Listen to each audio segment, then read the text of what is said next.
創世紀第1章，天地萬物嘅創造，第1至第31節。喺起初，天主創造咗天地，大地仲係混沌空虛，深淵上仲係一團黑暗。天主嘅神喺水面上運行。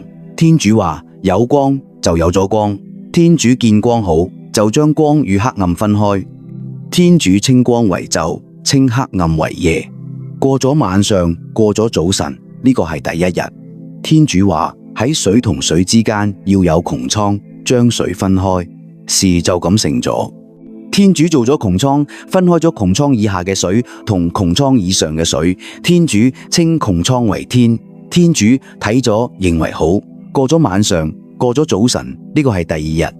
天主話天下嘅水應聚在一處，使旱地出現，事就咁成啦。天主稱旱地為陸地，稱水匯合處為海洋。天主睇咗認為好。天主話喺陸地上、土地上要生出青草、結種子嘅蔬菜同結果子嘅果樹，各按照喺佢內嘅種子嘅種類，事就咁成咗啦。土地就生出咗青草、結種子嘅蔬菜，各按其類，同結果子嘅樹木，各按照喺佢內嘅種子嘅種類。天主睇咗認為好。過咗晚上，過咗早晨，呢個係第3日。天主話喺天空中要有光體，以分別晝夜，作為規定時節同年月日嘅記號。要喺天空中放光，照耀大地，事就咁成啦。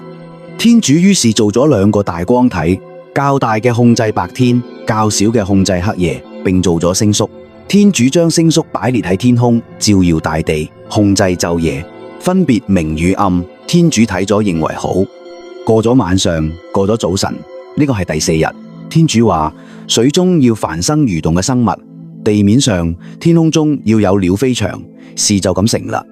天主於是做咗大魚同所有喺水中滋生嘅蠕動生物，各按其類，以及各種飛鳥，各按其類。天主睇咗認為好，遂囑咐佢哋話：你哋要滋生繁殖，充滿海洋。飛鳥亦都要喺地上繁殖。過咗晚上，過咗早晨，呢個係第5日。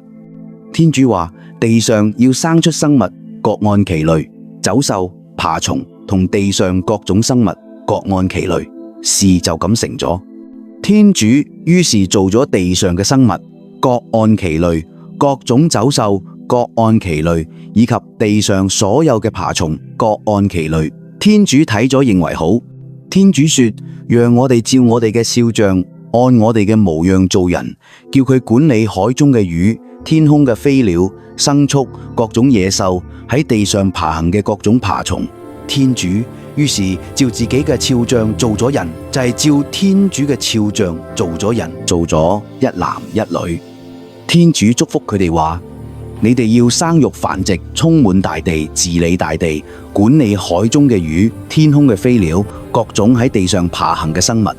天主又話：睇全地面上結種子嘅各種蔬菜，喺果內含有種子嘅各種果樹，我都俾你哋作食物。至於地上嘅各種野獸，天空中嘅各種飛鳥，地上爬行有生魂嘅各種動物，我把一切青草俾佢哋作食物，事就咁成咗。天主睇咗佢做嘅一切，認為樣樣都好好。過咗晚上，過咗早晨，呢個係第6日。天父，我們讚美你，